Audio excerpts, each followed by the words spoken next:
वासुदेवाय। सर्वप्रथम भगवान के अपने प्रकाश विग्रह गुरुपाद पद्म पूज्यपाद चंडी स्वामी अष्टोत्तर श्री श्रीमद भक्ति विश्वनाथ विष्णु गोस्वामी गुरु महाराज जी के पावन श्री चरण कमलों में असंख्य कोटि दंडवत ज्ञापन करते हुए उनकी अहेतु की कृपा प्रार्थना करता हूँ।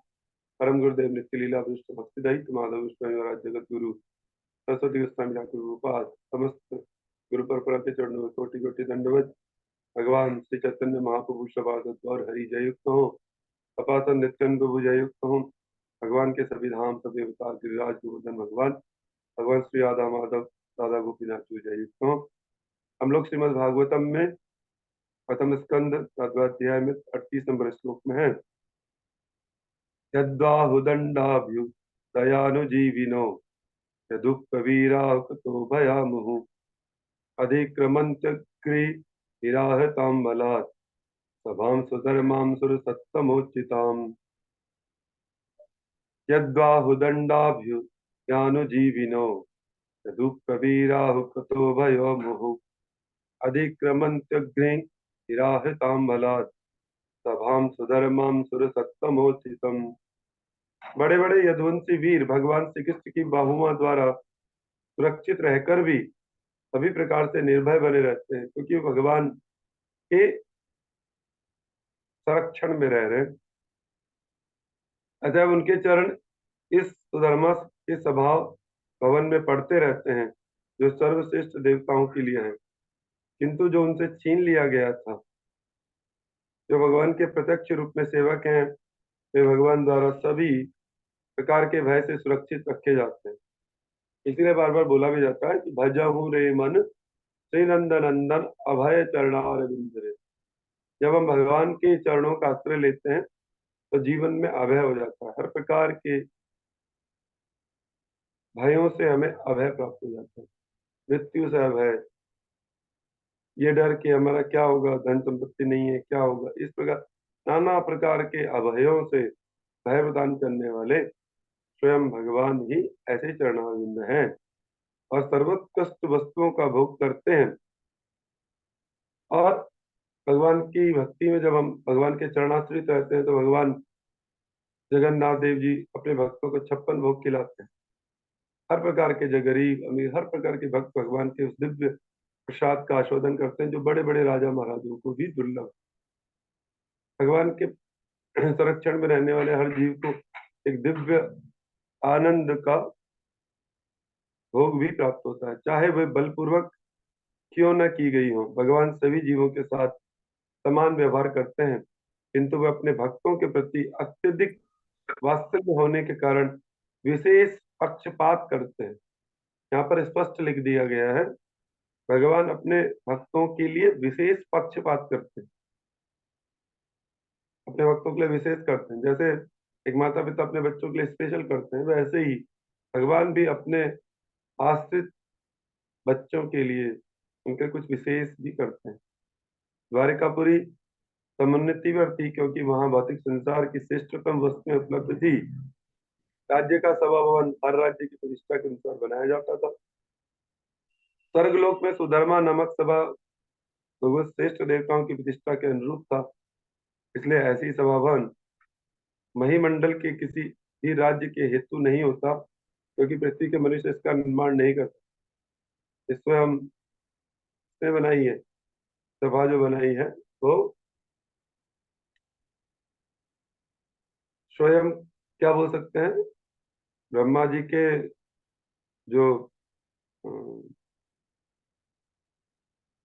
चाहे कोई राज्य भौतिक रूप से कितना ही समृद्ध क्यों ना हो, किंतु जब भगवान इस धरा पर विद्यमान थे तो इस स्वर्गिक सभागार को यदुवंशियों ने छीनकर इसे द्वारिका में लाकर स्थापित किया था। स्वर्ग की जो सभा है वो यदुवंशियों ने छीनकर धराधाम में भगवान की द्वारिका में स्थापित हो गई। इसे द्वारिका में लाकर स्थापित किया गया। ऐसा बल प्रयोग कर सकते हैं, क्यों कर सकते थे, क्योंकि उन्हें विश्वास था कि परम भगवान श्री कृष्ण उनकी रक्षा करेंगे। दूसरे शब्दों में भगवान के शुद्ध भक्त भगवान के लिए ब्रह्मांड की श्रेष्ठ वस्तुएं ला जुटाते हैं। यदुवंशियों ने भगवान कृष्ण के लिए ब्रह्मांड में सुलभ सारे सुख साधन जुटा दिए थे, जिसके बदले में भगवान ऐसे भक्तों की रक्षा करते थे जिससे वे निर्भय थे। इस संसार में एक चीज बताया, एक तो जो संसार में दो प्रकार के लोग, भुलक्कड़ बद्ध जीव, ये बद्ध जीव है वो भयभीत रहता है हमेशा, तो भगवान को भूल गया है, भगवान से उसकी दूरी है तो वो भयभीत रहता है। किंतु मुक्त आत्मा कभी भयभीत नहीं रहते। जिस प्रकार एक छोटा सा बालक जो अपने पिता की कृपा पर पूर्ण रूप से आश्रित रहता, वह कभी किसी से डरता नहीं। भीरुता जीव के लिए एक प्रकार का मोह है, जिसमें वह निद्रा में रहकर भगवान के साथ अपने नित्य संबंध को भूल जाता है। यहाँ पर स्पष्ट हो जाता है, यहाँ पर भगवान की भक्ति करके हम निर्भयता को प्राप्त करते हैं। और यदुवंश के जो वीर हैं, यदुवंशियों के पास स्वर्गिक और भी उच्च उच्च लोगों की जो विशेष फैसिलिटीज हैं, उपभोग की वस्तु है, वो सब की सब तो सुधर्मा सभा भगवान की द्वारका सभा में उपस्थित थी। 39 नंबर का श्लोक है, 39 नंबर। कच्चितानामयं तात भ्रष्ट तेजा विभासि मे अलब्धमानो वज्ञात किं वा तात चिरोसित। कच्चिते नम कच्चिते अनामायं तात भ्रष्ट तेजा विभासि मे अलब्धमानो वज्ञात किं वा तात चिरोसित। कच्चितेनामयं तात भ्रष्ट तेजा विभासि मे अलब्धमानो अवज्ञात किं वा तात चिरोसित। मेरे भाई अर्जुन, मुझे बताओ कि तुम्हारा स्वास्थ्य तो ठीक है? युधिष्ठिर महाराज का प्रश्न है। ऐसा लगता है कि तुम्हारे शरीर की कांति खो गई है। क्या द्वारिका में दीर्घकाल तक रहने से, अन्यों द्वारा असम्मान तथा उपेक्षा दिखलाने से ऐसा हुआ है क्या? महाराज युधिष्ठिर ने सभी प्रकार से अर्जुन से द्वारिका का कुशल क्षेम पूछा, लेकिन उन्होंने अंत में यही निश्चय निकाला कि जब तक स्वयं भगवान श्री कृष्ण वहां थे तब तक कोई अशुभ घटना नहीं घट सकती थी। लेकिन साथ ही अर्जुन कांतिहीन लग रहे थे, अतएव राजा ने उनसे उनकी कुशलता पूछी और साथ ही अन्य महत्वपूर्ण प्रश्न भी पूछे। 40 नंबर के श्लोक में, कच्चिन्नाभे तो भावे शब्दादि वीरमंगले न दत्त मुक्तमार्तिभ्य आशया यत्पति श्रुतम। कच्चिन्नाभे तो भावे शब्दादि वीरमंगले न दत्त मुक्तमर्तिभ्य आशया यत्पति श्रुतम। कच्चिन्नाभेतो भावे शब्दादि विरमंगले न दत्त मुक्तमर्तिभ्य आशया यत्पति श्रुतम। कहीं किसी ने तुम्हें कोई अपमानजनक शब्द तो नहीं कहे अर्जुन? या तुम्हें धमकाया तो नहीं? क्या तुम याचक को दान नहीं दे सके या किसी से अपना वचन नहीं निभा पाए? क्षत्रिय या धनी व्यक्ति के पास कभी कभी ऐसे व्यक्ति भी आ जाते हैं जिन्हें धन की आवश्यकता रहती है। जब उन्हें दान देने के लिए कहा जाता है तो धन के स्वामी का कर्तव्य है कि पात्र देश तथा काल का विचार करते हुए उन्हें दान दें। यदि क्षत्रिय या धनी व्यक्ति इस कर्तव्य को पूरा नहीं कर पाते तो उसे इस विसंगति के लिए खेद होना चाहिए। इसी प्रकार दान देने के अपने वचन को नहीं भूलना चाहिए। ये त्रुटियां कभी कभी निराशा का कारण बनती हैं और विफल होने पर मनुष्य आलोचना का भागी हो जाता है। और यही अर्जुन की विपन्नावस्था का कारण हो सकता था। कच्चित्त्वं ब्राह्मणं बालं गां वृद्धारोगिण स्त्रियं शरणोपस्थितं सत्त्वं नात्याक्षि शरणप्रद। कच्चित्त्वं ब्राह्मणं बालं गां वृद्धं रोगिणं स्त्रियं शरणोपस्थितं सत्त्वं नात्याक्षि शरणप्रद। कच्चित्त्वं ब्राह्मणं बालं गां वृद्धं रोगिण स्त्रियं शरणोपस्थितं सत्त्वं नात्याक्षि शरणप्रद। तुम तो सदा से सुपात्र जीवों के तथा ब्राह्मणों, बालकों, गायों, स्त्रियों तथा रोगियों के रक्षक रहे हो। क्या तुम उनके शरण मांगे जाने पर उन्हें शरण नहीं दे सके?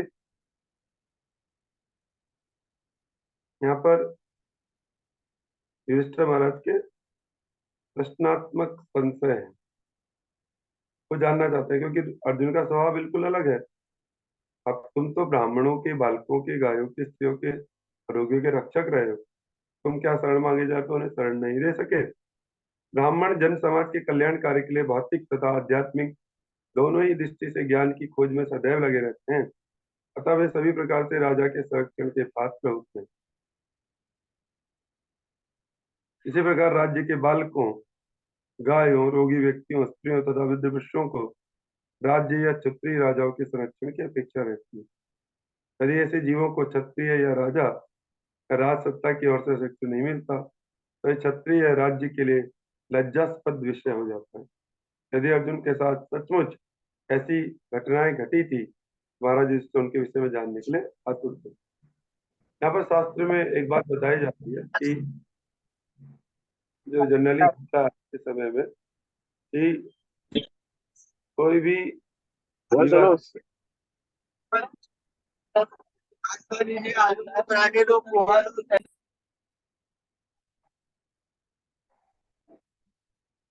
यहाँ पर क्लियर हो जाता है कि भगवान की जो लीलाएं हो रही है, ये जो शास्त्र हमें बता रहा है, शास्त्र की चर्चाओं में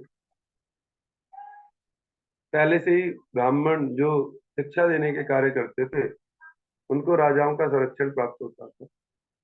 जैसे आज के समाज में देखा जाता है, यूएस अमेरिका के अंदर नासा जैसी जो संस्था है वो, या भारत में इसरो जैसी संस्था, जिनको तथाकथित आज के भौतिक वैज्ञानिक बोलते हैं, वो लोगों को सैलरीज वगैरह प्रोवाइड कराने का काम, बहुत हाईएस्ट सैलरीज होती है उनकी, तो सबका काम सरकार करती है।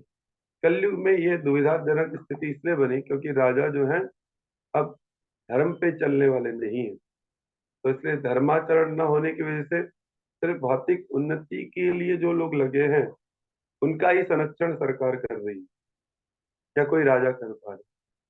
जो धार्मिक उन्नति की इम्पोर्टेंस कली काल में खत्म हो चुकी है, कोई नहीं चाहता आत्मा के विषय को जानना, या वो जानते नहीं है, जानने की कोशिश भी नहीं करते, या उन्होंने इसको इग्नोर कर दिया।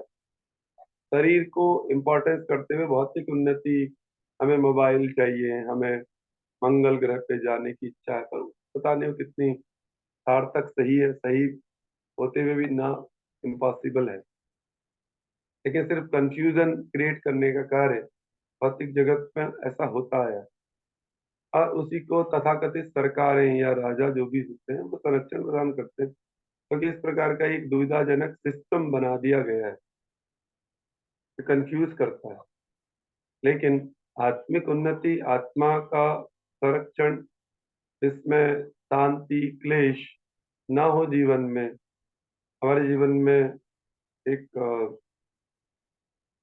शांति का अनुभव हो, हमारे जीवन में एक आत्मिक उन्नति हो, तो सुख की डेफिनेशन है वो क्लियर हो, हम भगवान की प्राप्ति कर सकें, हमारे जीवन में अभयता प्राप्त हो, ये सब विषय गौण हो गए। भगवान को प्राप्त करना का विषय गौण कर दिया गया, राजा भी उसको नहीं समझ पाते, इस कारण से ये स्थिति कली काल में बनी हुई है। इसमें अच्छे हजारों को स्वयं ही भगवान महाप्रभु जी ने आके कुछ कृपा करके तब जाके सिस्टम डेवलप हो पा रहा है। यहाँ पर शास्त्र में बार बार इस बात को बोला जा रहा है। अब 42 नंबर का श्लोक है, कच्चित्तम नागमो गम्याम गम्याम वा सत्यता स्त्रियम पराजितो वात भवान्नो समेना समे पथि। कच्चित्तम नागमो गम्याम गम्याम वा सत्यता स्त्रियम पराजितो वात भगवान भवान्नो समो मनो समे पथि। कच्चित्तम नागमो गम्याम गम्याम वा सत्यता स्त्रियम पराजितो वात भवान्नो मनो समे मन समे पथि। क्या तुमने दुष्चरित स्त्री से समागम तो नहीं कर लिया, अथवा सुपात्र स्त्री के साथ तुमने भद्र विवाद नहीं किया, अथवा तुम मार्ग में किसी ऐसे व्यक्ति के द्वारा पराजित किए गए हो जो तुमसे निकृष्ट है या तुम्हारे समकक्ष हो। यहाँ पर अनेकों प्रकार की चिंताएं, अनेकों प्रकार के क्षत्रिय कुल की स्थितियां, ये सब बताती हैं कि हर प्रकार की स्थितियां पहले भी थी, द्वापर हो चाहे त्रेता हो चाहे हर प्रकार के। अर्जुन से भी इस प्रकार की चिंता यहाँ पर व्यक्त कर रहे हैं कौन? स्वयं युधिष्ठिर महाराज। इस श्लोक से ऐसा प्रतीत होता है कि पांडवों के काल में पुरुष तथा स्त्री को कतिपय परिस्थितियों से मुक्त ही समागम करने दिया जाता है, कि पहले इस काल में पुरुष तथा स्त्री एक दूसरे को पसंद करके एक दूसरे के साथ समागम कर सकते थे। ये द्वापर में भी होता आया। तो यहाँ उच्च जाति के लोग अर्थात ब्राह्मण तथा क्षत्रिय वैश्य या शूद्र जाति की स्त्री को स्वीकार कर सकते थे, किंतु निम्न जाति का व्यक्ति उच्च जाति की स्त्री से संपर्क नहीं कर सकता था। यहाँ तक कि क्षत्रिय भी ब्राह्मण जाति की स्त्री से समागम नहीं कर सकता। ब्राह्मण की पत्नी 7 माताओं में से एक मानी जाती थी। अपनी माता, गुरु अथवा शिक्षक की पत्नी, ब्राह्मणी, राजा की पत्नी, गाय, धाय तथा पृथ्वी, ये सप्त मातृकाएं। पुरुष तथा स्त्री के ऐसे समागम को उत्तम तथा अधम कहा जाता था। ब्राह्मण पुरुष तथा क्षत्रिय स्त्री का समागम उत्तम होता था, किंतु क्षत्रिय पुरुष तथा ब्राह्मण स्त्री का समागम अधम हो जाता है, अतः कुत्सित माना जाता है। यदि कोई स्त्री किसी पुरुष के पास समागम की इच्छा से जाए तो उसे कभी मना नहीं करना चाहिए। ऐसा शास्त्र के अंदर पहले परंपराएं चलती आ रही हैं, आने पहले के समय से। उसके लिए भी एक सिस्टम बनाया गया है जो वेदों के द्वारा है, जो आने वाले समय में मतलब उच्च वर्ण व्यवस्था जो है, उच्च वर्ण व्यवस्था में वो क्षत्रिय कन्या से या समागम अति उत्तम स्थिति बोलते थे, जहाँ पर ब्राह्मण ब्राह्मण के साथ ही विवाह करते थे, ब्राह्मण एक ब्राह्मण कन्या के साथ विवाह करते थे। लेकिन समागम की स्थिति में ये व्यवहारगत चेंज यहाँ पर महाराज जी, स्वामी महाराज जी, श्री रूपाल ने भी डिटेल दी है। तो यहाँ पर बताया गया है विवेक से काम लेना चाहिए। भीम के पास हिडिंबा आई थी, ऐसा देखा ही गया है कि भीम जी के पास राक्षसी हिडिंबा आई थी, और वह शूद्र से भी निम्न जाति, राक्षस होते हैं तो और शूद्र से भी निम्न जाति के माने जाते हैं। ययाति ने शुक्राचार्य की पुत्री के साथ विवाह करने से इनकार कर दिया था, क्योंकि शुक्राचार्य जो ब्राह्मण कुल के थे, व्यासदेव ब्राह्मण थे, उनसे पांडु तथा धृतराष्ट्र को जन्म देने के लिए कहा गया। सत्यवती मछुआरे की जाति की कन्या थी, लेकिन महान ब्राह्मण पराशर द्वारा उससे व्यासदेव जी का जन्म हुआ। अतः स्त्री के साथ समागम के ऐसे अनेक उदाहरण देखे गए हैं, किंतु ये सारे समागम न तो निंदनीय थे, न ऐसे समागम के परिणाम कोई बुरे थे। पुरुष तथा स्त्री का समागम स्वाभाविक था, लेकिन इसे भी विधान पूर्वक सिस्टमेटिक वैदिक होना चाहिए, जिससे सामाजिक प्रतिष्ठा न बिगड़े या वर्ण संकर की वृद्धि होने से विश्व में अशांति न फैले। क्षत्रिय के लिए यह निंदनीय है कि वह अपने से निम्न या समकक्ष बल वाले से पराजित हो जाए। यदि कोई हारे तो उसे किसी श्रेष्ठ शक्ति से हारना चाहिए। अर्जुन भीष्मदेव से पराजित हुए थे और कृष्ण ने उन्हें विपत्ति से बचाया था। यह अर्जुन के लिए अपमान नहीं था, क्योंकि भीष्मदेव सभी प्रकार से अर्जुन से श्रेष्ठ थे, चाहे आयु को लें, सम्मान को लें या बल को। लेकिन कर्ण अर्जुन के समकक्ष था, अतः कर्ण से युद्ध करते हुए अर्जुन संकट में था। अर्जुन को यह बुरा लगा, अतः कर्ण छल से ही मारा गया। क्षत्रिय के ऐसे ऐसे कार्य होते हैं, और महाराज युधिष्ठिर ने अपने भाई से पूछा कि द्वारिका से घर जाते हुए कोई ऐसी प्रतिकूल घटना तुम्हारे साथ घटित तो नहीं हुई है? युधिष्ठिर महाराज का एक प्रश्न। अब हम 43 नंबर का श्लोक है, 43 नंबर। अपि स्वत्पर्यभुक्तास्त्वं तं भोज्यन् वृद्धबालकान् जुगुप्सितं कर्म किञ्चित् कृतवान् यदक्षमम् अपि पर्यभुक्तास्त्वं सम्भुज्यान विद्यबालकान् जुगुप्सितं कर्म किंचित कृत्वान् यदक्षमम् अपि स्वत्पर्यभुक्तास्त्वं सम्भुज्य विद्यबालकान् जुगुप्सितं कर्म किंचित कृत्वान् यदक्षमम्। क्या तुमने उन वृद्धों तथा बालकों की परवाह नहीं की तो तुम्हारे साथ भोजन करने के योग्य थे? क्या उन्हें छोड़कर तुमने अकेले भोजन किया है? क्या तुमने कोई अक्षम्य गलती की है जो निंदनीय मानी जाती है? गृहस्थ का कर्तव्य है कि वह पहले बालकों, परिवार के बूढ़ों, ब्राह्मणों तथा शक्तों को भोजन करा दे। इसके साथ ही आदर्श गृहस्थ को चाहिए कि यदि कोई अज्ञात भूखा व्यक्ति उसे बुलाकर खिला दे और तो स्वयं तथा तब स्वयं भोजन करे। उसे ऐसे भूखे व्यक्ति को मार्ग में जाकर 3 बार बुलाना चाहिए। कोई भूखा व्यक्ति है तो उसको भोजन कराना चाहिए। गृहस्थ के लिए निर्धारित इस कर्तव्य की अवहेलना, विशेषकर बूढ़ों तथा बच्चों की अवहेलना अक्षम्य है। कच्चित् पृष्ठतमेनाथा हृदयेनात्मबन्धुना शून्योऽस्मि रहतो नित्यं मन्यसे तन्यथा नरः। कच्चित् पृष्ठतमेनाथ हृदयेनात्मबन्धुना शून्योऽस्मि रहतो नित्यं मन्यसे तन्यथा नरः। अथवा कहीं ऐसा तो नहीं है कि तुम इसलिए रिक्त अनुभव कर रहे हो क्योंकि तुमने अपने घनिष्ठ मित्र भगवान कृष्ण को खो दिया हो।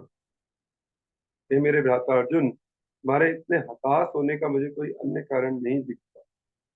विश्व की विसंगतियों के कारण के विषय में महाराज युधिष्ठिर की सारी जिज्ञासाओं का अंदाज विश्व की दृष्टि से भगवान कृष्ण के अंतर्धान होने के आधार पर लगाया गया था। और अब अर्जुन की घोर निराशा के कारण उसे उन्होंने प्रकट कर दिया, जो अन्यथा संभव नहीं हो पाता। अतः इसके बारे में संशयग्रस्त होते हुए भी श्री नारद के संकेत के अनुसार उन्हें अर्जुन से स्पष्ट पूछने के लिए बाध्य होना पड़ा। तो हल्की सी सूचना नारद जी से प्राप्त हुई थी, लेकिन फिर भी यहाँ पर अर्जुन को स्पष्ट पूछना ही पड़ा। आज हम लोगों ने 14वां अध्याय लगभग कंप्लीट कर लिया है। अब किसी भक्त का कोई प्रश्न है तो प्रश्न पूछ सकते हैं। किसी के मन में कोई जिज्ञासा, कोई प्रश्न, तो आप यहाँ पर आप प्रश्नों की ओर जा सकते हैं।